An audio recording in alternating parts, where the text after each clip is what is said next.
ജനപ്രിയ ന്യൂസ്, വസ്തുതയുടെ വർത്തമാനം.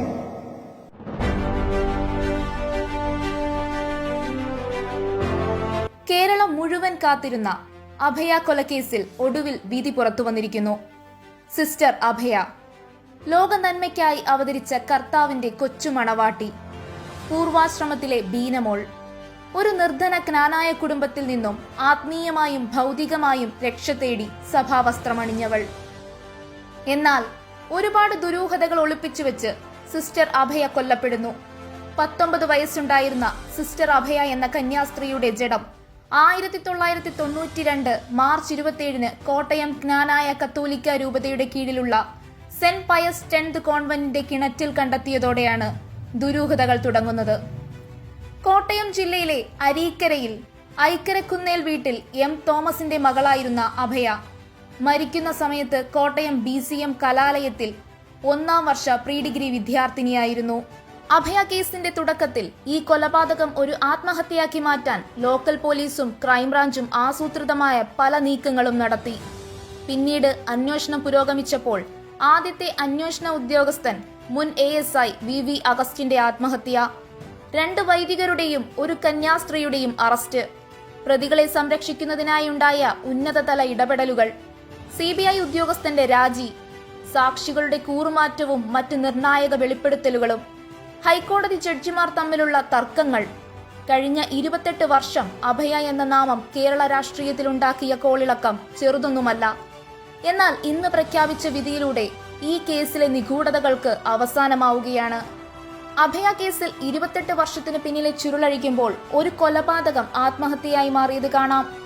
1992 April 14 case crime branch ഏറ്റെടുക്കുകയും അഭയയുടേത് ആത്മഹത്യയാണെന്ന റിപ്പോർട്ട് ക്രൈംബ്രാഞ്ച് 93 ജനുവരിയിൽ സമർപ്പിക്കുകയുമുണ്ടായി. ഇതിനിടയിൽ പൊതുപ്രവർത്തകനായ ജോമോൻ പുത്തൻപുരയ്ക്കലിന്റെ നേതൃത്വത്തിൽ ആക്ഷൻ കൗൺസിലിന് രൂപം നൽകിയിരുന്നു. ക്രൈംബ്രാഞ്ചിനെതിരെ ആക്ഷൻ കൗൺസിൽ ഹൈക്കോടതിയെ സമീപിച്ചു. തുടർന്ന് കോടതി നിർദ്ദേശത്തിന്റെ അടിസ്ഥാനത്തിൽ CBI അന്വേഷണം ഏറ്റെടുത്തു. അഭയയുടേത് ആത്മഹത്യയാണെന്ന crime branch report CBI DYSP Varghese P. തോമസിന്റെ നേതൃത്വത്തിലുള്ള അന്വേഷണ സംഘം തള്ളി. എന്നാൽ 1994 ജനുവരി 19 അത്യന്തം നാടകീയമായ ഒരു പത്രസമ്മേളനമുണ്ടായി. അഭയ ആത്മഹത്യ ചെയ്തുവെന്ന് റിപ്പോർട്ട് നൽകാൻ CBI SP V. ത്യാഗരാജൻ ആവശ്യപ്പെട്ടതായി വർഗീസ് P. തോമസ് പറയുന്ന പത്രസമ്മേളനമായിരുന്നു അത്. അതുകൂടാതെ ആ പത്രസമ്മേളനത്തിൽ വർഗീസ് P. തോമസ് സർവീസ് 7 വർഷം ബാക്കിയുള്ളപ്പോൾ CBI ജോലി രാജിവെക്കുന്നതായും അറിയിച്ചു. അഭയയുടെ മരണം ആത്മഹത്യയാണെന്ന് റിപ്പോർട്ട് എഴുതിയ ക്രൈംബ്രാഞ്ച് അവരുടെ പക്കലുണ്ടായിരുന്ന തെളിവുകൾ CBIയെ ഏൽപ്പിക്കാതെ കത്തിച്ചു കളഞ്ഞതായും വർഗീസ് P. തോമസ് ആരോപിച്ചിരുന്നു. ഇത്തരമൊരു വിവാദ പത്രസമ്മേളനം കേസിന്റെ ഗതിയെ മാറ്റിമറിച്ചു. തുടർന്ന് കേരളത്തിലെ എല്ലാ MPമാരും ചേർന്ന് അന്നത്തെ CBI ഡയറക്ടർ K. വിജയരാമറാവുവിന് പരാതി സമർപ്പിക്കുകയുണ്ടായി. അങ്ങനെ CBI ജോയിന്റ് ഡയറക്ടർ ML ശർമ്മയുടെ നേതൃത്വത്തിലുള്ള പ്രത്യേക CBI സംഘത്തിന് അന്വേഷണ ചുമതല നൽകി. എന്നാൽ പിന്നീടും കേസ് എഴുതിത്തള്ളണമെന്ന് CBI 3 പ്രാവശ്യം കോടതിയോട് ആവശ്യപ്പെട്ടു. കോടതി ആ ആവശ്യം തള്ളിക്കളയുകയായിരുന്നു. പോലീസ് തെളിവ് നശിപ്പിച്ചു എന്ന് പറഞ്ഞ് കൈകഴുകാനാകില്ലെന്നായിരുന്നു കോടതി പറഞ്ഞത്. പിന്നീട് 2007 അഭയ കേസിലെ ആന്തരികാവയവ പരിശോധനാ റിപ്പോർട്ടിൽ തിരുത്തൽ നടന്നുവെന്ന വെളിപ്പെടുത്തലോടെ വീണ്ടും കേസ് സജീവമായി. തുടർന്ന് കോട്ടയം മെഡിക്കൽ കോളേജിൽ സൂക്ഷിച്ചിരുന്ന രജിസ്റ്ററിൽ നിന്ന് അഭയയുടെ റിപ്പോർട്ട് കാണാതായെന്ന് കോടതിയിൽ പോലീസ് സർജൻ മൊഴി നൽകുകയുണ്ടായി. ഫോറൻസിക് റിപ്പോർട്ടിൽ തിരുത്തൽ നടന്നതായി തിരുവനന്തപുരം CJM കോടതിയും വ്യക്തമാക്കി. പിന്നീട് കേസിൽ വഴിത്തിരിവായത് ഒരു കള്ളൻ പറഞ്ഞ സത്യമാണ്. സ്ഥിരമായി അടയ്ക്ക മോഷ്ടിക്കുന്ന അടയ്ക്ക രാജു അഭയ കൊല്ലപ്പെടുന്ന രാത്രിയിൽ കോൺവെന്റിലെ മിന്നൽ രക്ഷാചാലകം മോഷ്ടിക്കാൻ എത്തിയതും അവിടെ കണ്ട കാഴ്ചയും CBIക്ക് സാക്ഷിമൊഴിയായി കൊടുത്തു. അങ്ങനെ കേസിൽ ലോഹയിട്ട വൈദികന് നേരെ ആദ്യ ചൂണ്ടുവിരൽ ഉയർന്നു. തുടർന്ന് 2008 കേസിലെ പ്രതികൾക്ക് വിലങ്ങ് വീഴുകയായിരുന്നു. 2008 നവംബർ 18, 19 തീയതികളിലായി കേസിലെ 1ാം പ്രതി ഫാദർ തോമസ് കോട്ടൂരും 2ാം പ്രതി ഫാദർ ജോസ് പൂത്രിക്കയിലും കേസിലെ 3ാം പ്രതി സിസ്റ്റർ സെഫിയും പോലീസ് കസ്റ്റഡിയിലായി.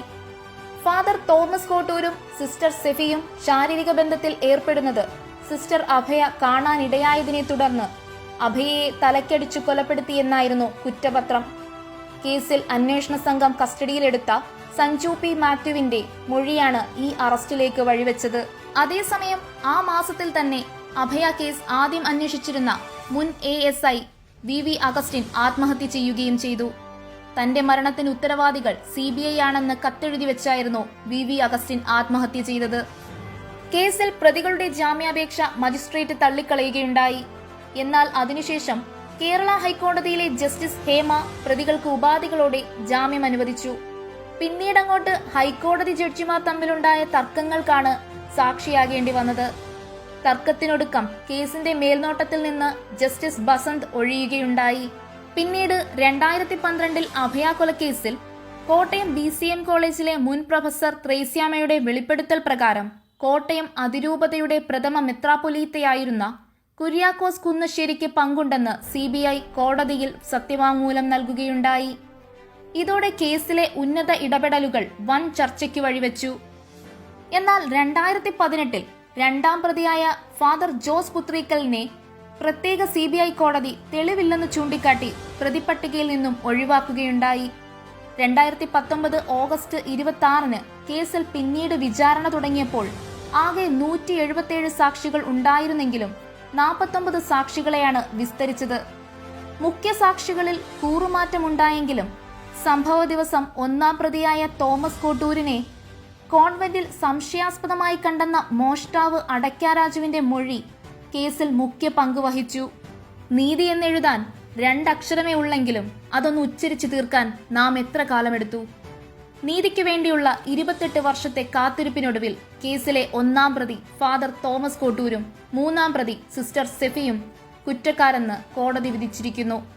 അങ്ങനെ നിർണായകമായ അഭയാവധ കേസിലെ ശിക്ഷാവിധിയും പുറത്തുവന്നു. 2020 ഡിസംബർ 23 വരെ കാത്തിരിക്കേണ്ടി വന്നു ഈ വിധിക്ക്.